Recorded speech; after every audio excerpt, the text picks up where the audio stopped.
Jesús maldijo un árbol. La iglesia lleva 2000 años sin poder explicarlo. El único milagro destructivo de Jesús es tan incómodo que nunca se lee en misa. Esto es lo que realmente significa el milagro que la iglesia prefiere ignorar. Una mañana, Jesús vio una higuera. Se acercó con hambre. ¡No! Tenía frutos. Y la maldijo. El árbol se secó hasta las raíces. Eso es todo, sin aviso. Sin segunda oportunidad. Sin misericordia. Es el único milagro destructivo que Jesús realizó en toda su vida. El único que hizo en Jerusalén. El único que tardó 24 horas en cumplirse.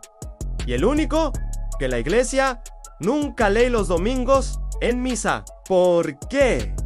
¿Por qué? El problema que nadie quiere enfrentar. El relato está en Marcos, capítulo 11. Y tiene un detalle todavía más perturbador. Marcos aclara que cuando Jesús se acercó al árbol, no era temporada de higos. El árbol no estaba siendo rebelde, no estaba enfermo.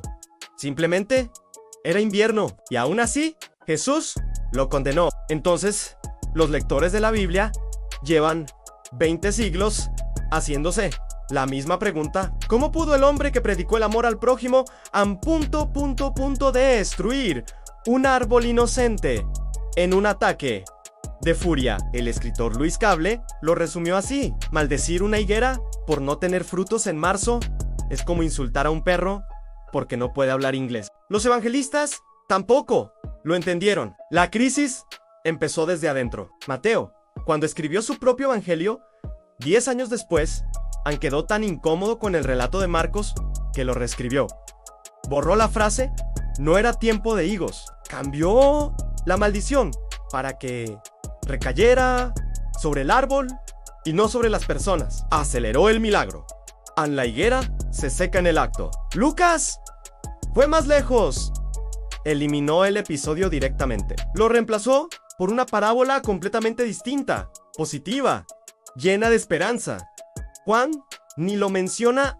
4 evangelistas, 4 reacciones distintas al mismo episodio, todos perturbados por lo mismo. Pero hay una clave que la mayoría de los lectores pasa por alto. En el relato de Marcos, la historia está partida en 2. En el medio, Marcos insertó otra escena, la purificación del templo de Jerusalén, donde Jesús entra furioso y expulsa a los vendedores, acusando a los sacerdotes de haber convertido la casa de Dios en una cueva de ladrones.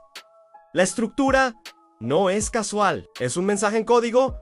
Día 1 Jesús maldice la higuera. Día 1 en el medio, Jesús enfrenta al templo.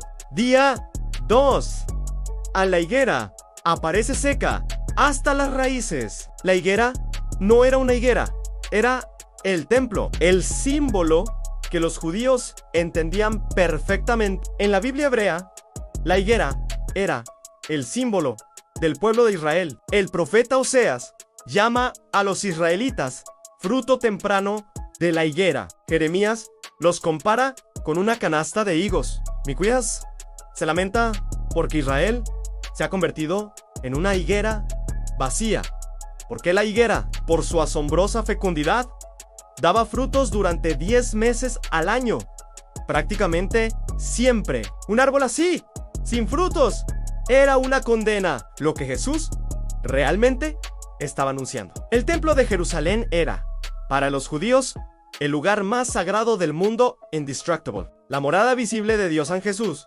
Llegó a visitarlo como un peregrino más, en Pascua, y lo que encontró fue decepcionante. Una institución frondosa por fuera, llena de actividad religiosa, imponente, bella, pero vacía por dentro. Prometía y no daba.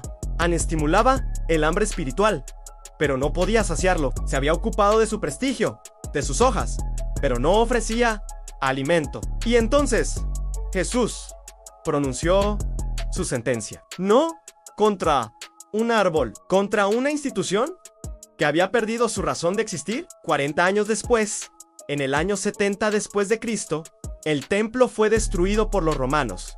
Nunca fue reconstruido. La pregunta que sigue en pie hoy, el biblista Ariel Álvarez Valdés cierra con una advertencia que resuena hoy. Hoy también hay personas que se aferran a instituciones, estructuras y ritos como si tuvieran una sacralidad en sí mismas, como si fueran a durar para siempre. El Evangelio dice otra cosa. Así, una institución ya no da frutos. Hay que suprimirla, sin importar cuánta veneración acumuló con los siglos, porque nada es eterno en este mundo. Lo atestigua el templo, hoy ausente. Quizás Jesús no maldijo una higuera por hambre. Quizás nos dejó una pregunta que cada generación tiene que responder. ¿Las instituciones en las que confiamos están dando frutos o solo tienen hojas?